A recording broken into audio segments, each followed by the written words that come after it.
obviously there's been some transfers. Gyökeres has just come in. Want to kind of see how we kind of faring in pre-season and stuff like that. First things first, going to talk about the transfers. Kepa, 5 million. I can't complain. 5 million, decent backup goalkeeper. I don't think the wages are good, like super high. So I'm not super bothered about that. Who else we signed? Norgard, 10-11 million for a backup centre mid. Not too bothered about that either. Like, just good squad depth, I suppose. I can't lie though. There were rumours that we could have got Palhinha for like 25 million, so I would have been more happy with Palhinha. He's a year younger, and I just think he's overall a better defensive midfielder. But Christian Norgard, to be fair, he looked all right in pre-season, so can't really complain. I wouldn't say it's great business, but it's okay. It's okay. Who else did we buy? Who was next? Zubimendi. I mean, that was confirmed since like what?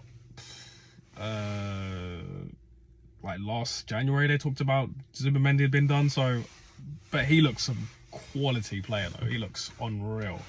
He looks like a good replacement for Partey. Again, still going to hold the jury out whether I'm not sure if it's an upgrade or not.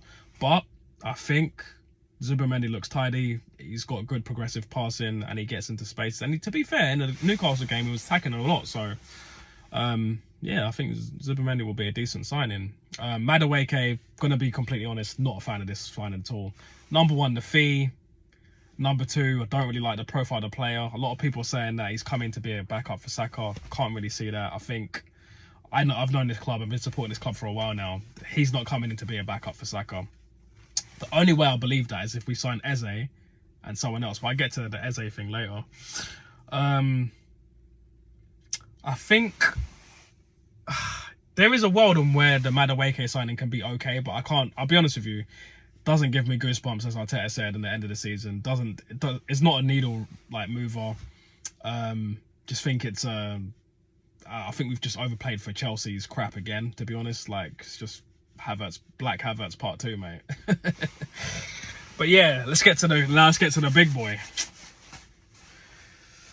Gyökeres, mate. Glock 14, Gyökeres, Viktor Gyökeres is finally an Arsenal player. I've been waiting so long for the fucking centre forward. I've been waiting so long for a centre forward, yeah. So nice to finally have a replacement for Aubameyang, like a proper out and out 9. I mean, 97 goals in 103 matches. Quality, man. Yeah, Portuguese league may not be levels, but at the end of the day, I think for me, it's worth a punt. I was not a fan of Sesko. I think Sesko is going to be a good player, but it's time to win now. Half a decade without a trophy. It's time to win now. This is the win now. This is the win now sign. It's the win now striker. It's not the coward option, because if we got Sesko and we went trophyless, the excuses on the top gooners would have been, oh, he's young, project, blah blah blah. I'm not trying to hear that. I'm not trying to hear that, man. I'm trying to win now. I'm trying to win. I'm sick and tired of getting roasted in these football group chats from my Man United and Chelsea friends. Yeah, actually, to be fair, Man United can't really roast me because they're in mud. But anyway, and yeah, there's some rumours that linking us to Eze, and yeah, obviously, I think so far I'd give the window a 6 out of 10. I give it a 6 because I think we need to offload some players. I think, there's links from Reece Nelson to Fulham. Fabio Vieira, I think, links to Parma for about, the club won about 20 million. Cool. We need to get rid of Sambi Lokonga. I don't know who the fuck's gonna buy him, but yeah, he needs to go in the bin.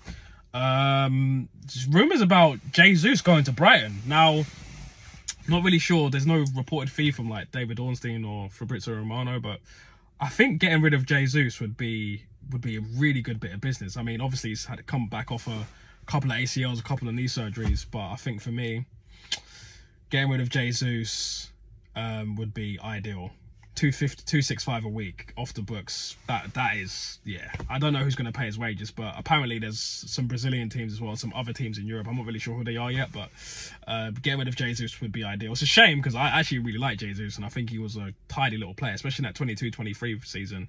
Pre-World Cup, Jesus was different gravy, man. Like, But I think it's just time to move on. Speaking of other players that we need to move on from, and the team's kind of just evolved, is Zinchenko as well. I think he needs to go as well. Not really sure if he's been linked to anyone. But yeah, I think it's time for him to go. I don't think he's in Arteta's plans anyway. Has anyone else I'm missing that needs to go? Well, the controversial one, I think it's time to move on from Martinelli as well. I think last couple of seasons he's just been poor, and see it so far in pre-season, just kind of the same thing, just not getting his head up, not really good enough, kind of low football IQ. And if Arteta's not going to play him centrally, he's got Havertz, he's got Gyökeres now. I just can't really see him getting centrally in the team. I think that's when Martinelli's at his best, where he can just be central instinct. First time Henry finish, like you've seen it. Martinelli do that finish a couple of times. So I just think for me, it's time to move on from Martinelli. I think he needs to go to a transitional team. I think he'd be really good at like a Bayern or even like a mid-table team that is, transition heavy. I could see him working at another Big Six team. I just can't see Arsenal, the way Arteta wants to play, pinning teams back, strangling, like, possession on that stuff. I just can't really see it. But I think I'll hold judgment on saying a winner is a 10 out of 10, depending on whether we get Eze and another attacker or just Eze and how many outgoings we get. I don't want to start the season and we still got Fabio Vieira, Reece Nelson, Zinchenko on the bench. I don't want to see these guys anymore. I just think it's time for them to move on. I think it's time for the club to move on and get upgrade our bench and upgrade our first team. I think this is a very important summer, I think, for Arteta and the club and the fans as well.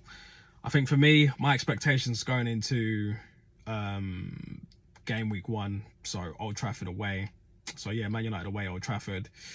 I expect to win. I do expect to win. I think Man United have been okay in pre-season, but I do expect to beat Man United. And I do expect to see... and one thing I do not want to see this manager do, I do not want to see Havertz start. I do not want to see this fraud start Havertz, man. He better start Gyökeres. I don't want to hear about his fitness. Start the Glock, man. Start the Glock. Yeah? For me, I expect 3 points. I think it will be a tight game, but I can see... I think it will be a 5-goal thriller. I'm going to go 3-2.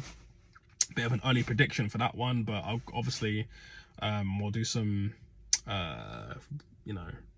pre-match video before, like the day before the game. But just to kind of, I'm thinking about 3-2. I think it'll be an end to end.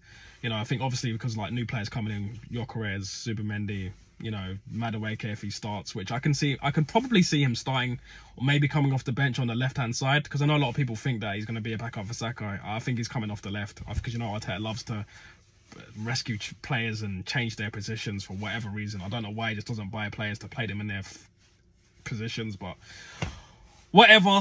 Yeah, I think so far, and obviously got to mention Max Dowman, sorry. That kid, whew, I'm not going to gas it like some of the other people, but my God, he looks like a tidy player. And there's times where I was watching him and he just reminded me of like a mix of Odegaard and Wilshere. And that left foot, man, I just think got a special player there. Got, Wanyeri, obviously Skelly's in the first team now, starting at left back. And Max Downing, I do want to see this manager be brave and play him in some games. Like, let's say we're up 3-0 at home to Burnley. I wanted to take off Odegaard or take off Rice, and I do want to see him in a 10. I'm not sure what exactly position he plays, but obviously I saw him come off the right and like drive into the box and stuff like that. So whether he comes on, give Saka a rest, or comes on, give Odegaard a rest, I don't really mind whether he plays in a 10 or the right wing spot. I'm not really that bothered, but I do want to see this kid get some minutes next season, especially in games that, like, because the last season, that's one thing, criticism for Arteta, we'd be 5-6-0 up at Sheffield away and Saka's playing 90 minutes. Why? Or we'll be 3-0 up against Preston, Saka's coming on. Why? I do want to see him use the squad a bit more, and I do want him to be more clever with and protect his players. Because look, we had a lot of major injuries last season, and I think he's got to not only play his strongest team when he needs to, but also protect his players. And I think, yeah, man, I think that just wraps up everything with pre-season transfers, where I feel about, the transfer window. So overall, I give it a 6 out of 10 so far. Definitely think we need some outgoings, and I definitely think we need 2 more attackers. I think people are saying Eze and done, but the problem with that is I think Eze's not a quality left winger. He's a quality player, but I think he's a better in a 10. So I think if we had Eze plus, my personal preference is Eze and Lookman, but Eze Leal, Eze X, whatever the X is. I'm not too bothered as long as they are quality and they're a specialist in that position. Somewhere I can go like they're an immediate upgrade on Trossard and Martinelli. But yeah, I think that's it. Thanks, people. See you later.